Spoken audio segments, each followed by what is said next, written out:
10 to 7 in the morning. In fact, no, it's not. It's 7:05 now. And I'm eating ice cream of berries. Oh, the life of a YouTuber. Well, the sun's gone in, but the rain hasn't come out yet, so I thought I'd pop down to the garden. Ooh, look at that. And pick some fresh berries. Alpine strawberries. Oh, wow. I prefer them to big strawberries, because the slugs like the big strawberries, but they seem to leave these alone. Anyway, I popped out to pick some of these. These are red currants. I grow 3 lots of currants. Red, white and black. And they all have their own taste, their own flavour. These are particularly nice. Quite a sharpness at the back there. Reminiscent of pineapple. Now, picking them's dead easy. Keep them on the plants a bit harder because the birds see them. Don't do what I did. I used to pick them off one at a time. I was on forever.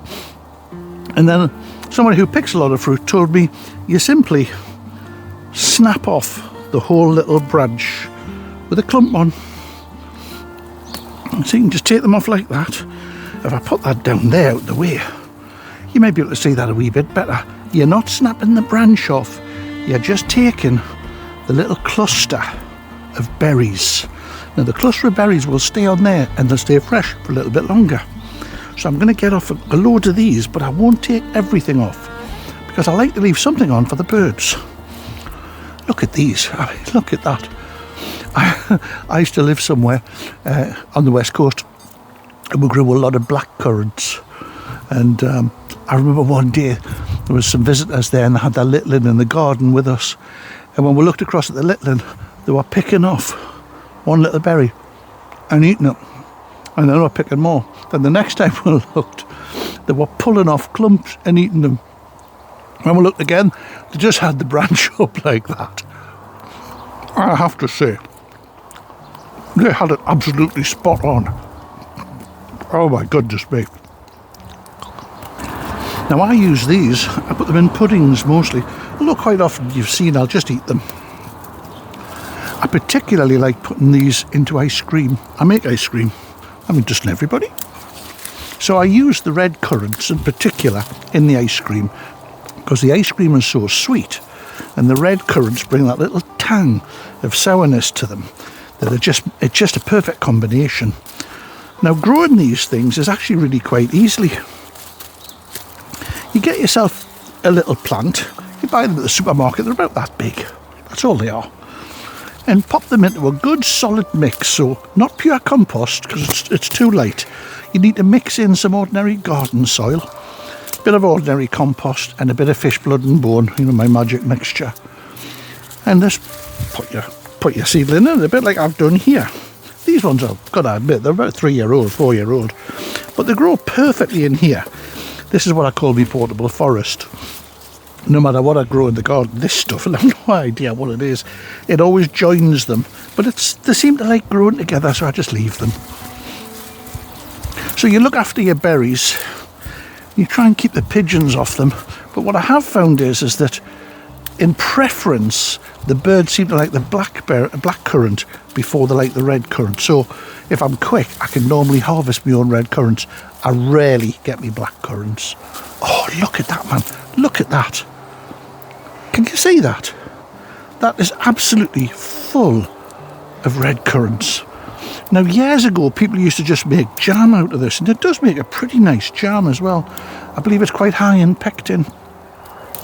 But as I say, if you use this in your cakes, I've put it into bread, just the berries as they are, you mix them into your bread dough and then you cook it that way and you get the most wonderful, like, sweet bread.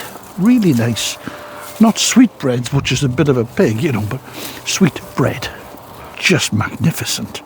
Absolutely magnificent.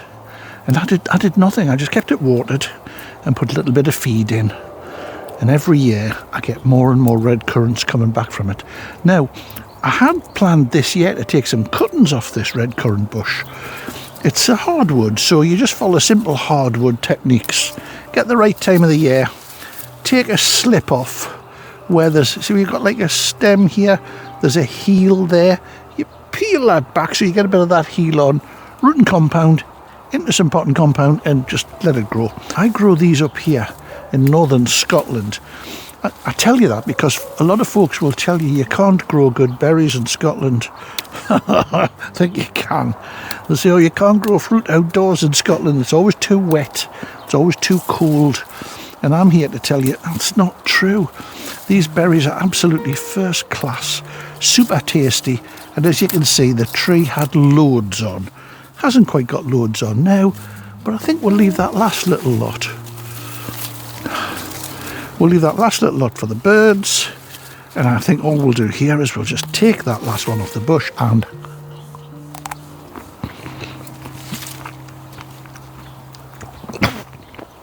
absolutely beautiful. I've still got a few rasps left, not a lot. The problem with rasps I find is that every time I come down into the garden, I just keep taking a handful and eating them. So there's very few to actually harvest at the end of the term. There's a few there. I'll put them in with the others. But again, you know, when you've got a beautiful berry, oh my goodness, oh wow. They are seriously nice, seriously nice. Another kind of berry.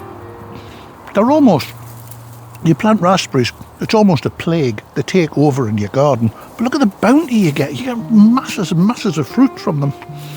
There you go. 5 minutes in the garden. Loads of berries. Let's see what else we can pick. Oh, those apples are looking good. Pick them later. But for now, let me show you these ones. These look like pink currant, don't they? But they're not, they're white currant. They're white currant. I always find they taste a bit like a toothpaste. There's something in it. It's got that kind of zingy, citrusy flavour that sometimes you get in your toothpaste. Good cropper, nice and heavy. And you harvest them the same way that you do the red currants. You take off the whole little cluster, like a little cluster of berries all in one go. Very tasty. These won't make it as far as a pie or an ice cream or anything. These will just end up, I think there's not that many of them, I'll probably end up just sitting watching TV eating them tonight. So if I fold this over here, I can pick another favourite berry of mine, and that's the gooseberry. Now gooseberries, they're very funny. I've got two bushes here. They're the same bush, the same variety of gooseberry in the same conditions, and I've been picking fruit off here for a couple of weeks now. They're so lovely. There's not a lot left on. But the other gooseberry didn't get a single berry on. Don't know why. If you know why, let me know in the comments down below. Now, if you look at these are brown, well, kind of browny red. They're not like your normal standard gooseberry, which are those sour green ones. These are they're really quite sweet. That's like a Smedley's jam. It tastes almost sugary. Very tasty, very sweet indeed. Not massive this year though. Normally they're a lot larger than this. Now I follow the same principle with this bush as I do with the other berries. I don't pick everything off. I leave something on for the birds. It's quite important you look after your birds, even in the summer as well as the winter. I think that'll do for me though. Oop. And that one. It's the same with this apple tree you can see here. Last year I got a few apples on it. Here I've got another apple tree just down there. That one is covered in apples. This one doesn't have a single apple. What did I do wrong? If you know, please comment down below. That's a lovely gooseberry. Everywhere I look when I see this, to me it looks like a little bit of a woodland. You're all right, it's raggy. I mean, look at these stairs. Yeah, they'll trip you if they get a chance. But as you come down, you've got the wildflowers just growing through by themselves. The borage is all self-seeded. But look at this little bounty down here. These are all self-seeded as well. And they are absolutely blooming gorgeous. Gorgeous.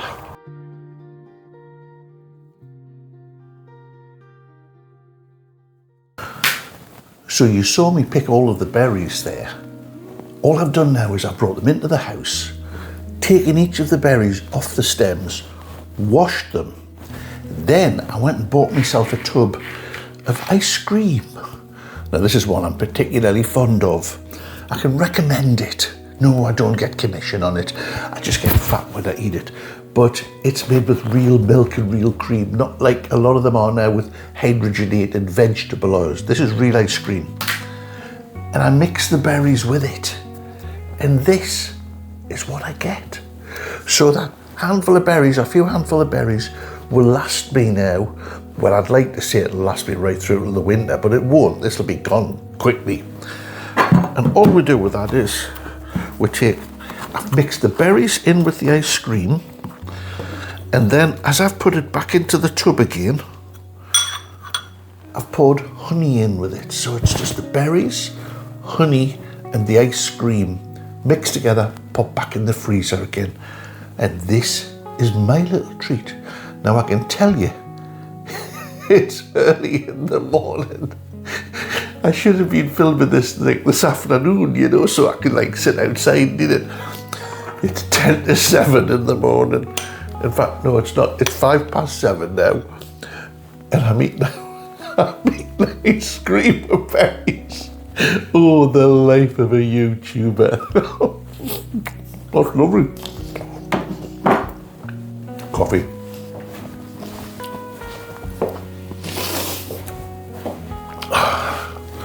Catch you all later. Bye. Oh, that is a strange mix.